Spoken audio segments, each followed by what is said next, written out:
when you become a dad, it's something that nobody can explain to you, that what it is to have your own kid.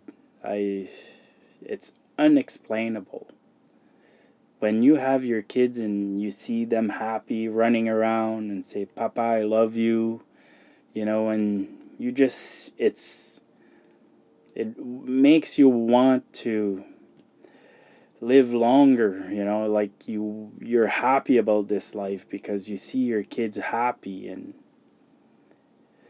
it changed my life for sure. But not being part of their life destroyed my life.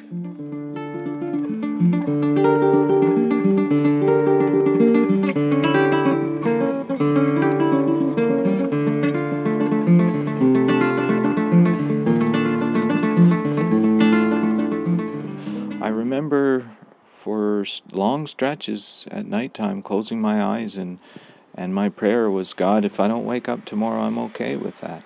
It's just I didn't feel that I had anything left over or to look forward to, that everything I'd been trying and doing was hopeless. I wasn't making any ground. I was powerless. We brought Norbert and Jason together to share their stories.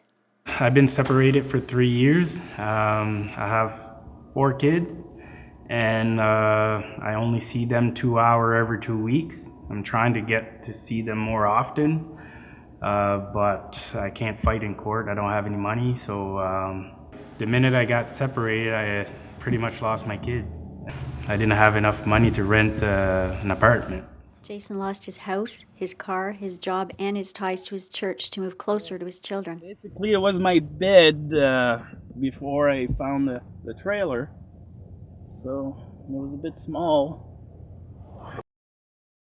4 kids. The boys are from my first separation. The mother got sole custody of my boys.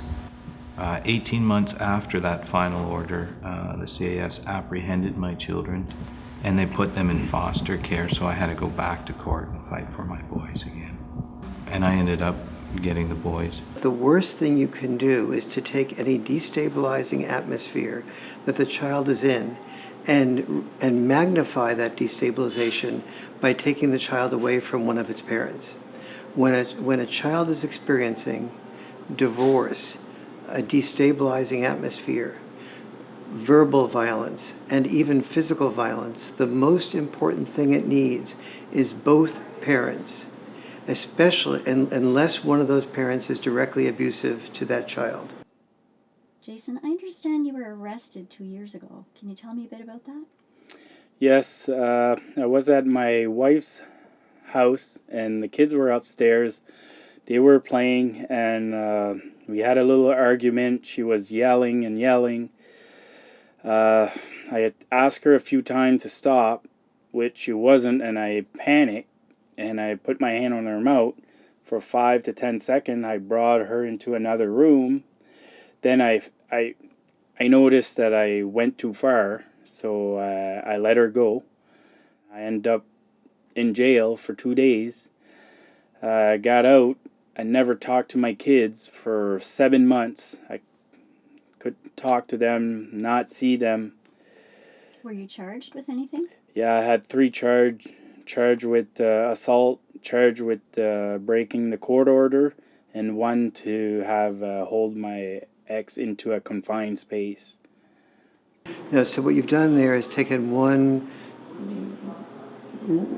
act that was not good, and you've made it into 2 acts that are not good, except the second one is terrible and the first one is bad. That the best cure for the child is to have a significant amount of time with the father and mother. That father and mother may need to be separately, they may, or together, depending on what the couple decides. For me, I'm asking to be a normal father. And with the law, the way the whole system is, I can't be a normal father. I personally have known many people who have committed suicide over divorce. Just last week, I'm in the union, I'm chief shop steward. One of my shop stewards drove himself into a tree over divorce. I met someone who helped me a lot in a forum, a divorce forum. Brilliant man. I got to know him. I got to know his children. His daughter and my daughter became friends. He committed suicide as well. So there's a huge cost, and it's not the money that's killing these guys. It's the emotions. It's everything that's attached to the money. It's that not being able to see their way out of it. I've been there. I've looked at the abyss, and I've gone through it. This is what motivates suicide. When you feel like there's nobody that loves you, there's nobody that needs you, there's no hope of that changing, and you don't have good skills at communicating your emotions and somebody you feel will really listen to you empathetically. When those four things combine, then men are prime candidates for suicide. Those four things combine when a man and a woman divorce, so he feels like nobody loves him, nobody needs him. Given the court situation, there's no hope of that changing. And many men have the problem of not being able to feel that they have a lot of good men that can really listen to them, or other good women that can really listen to them. Norbert invited Jason to the farm where he keeps honeybees. Hey, Jason. How you doing? Good to see you. Good to see you too. Yeah, we're just in the shop here. Those Okay. guys aren't quite here yet. No. There's certain things that you just stand up and ask for, you know. Yeah. And those are normal things to have a vacation, right, with your And to kids. see like my dad and stuff like that. Yeah, well, that's all part of their community, and that's what you want, for sure. Yeah. These are just some old frames.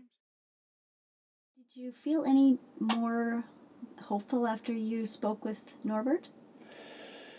Yes, in some way I see him. It's good because he seems to, go well now. But at the same time, if I look at my situation, it's in a long time from now. 10, 15 years from now. How can I see any hope? Every day it's hurting. I wish I could bring them to the pool. I never seen my twins swimming yet. Even my oldest daughter, hurting me. I never brought my little boy in the pool yet. It was killing me. So when I went in Alberta, I didn't know how it's going to turn out. It was really hard. I don't even know how to do it still.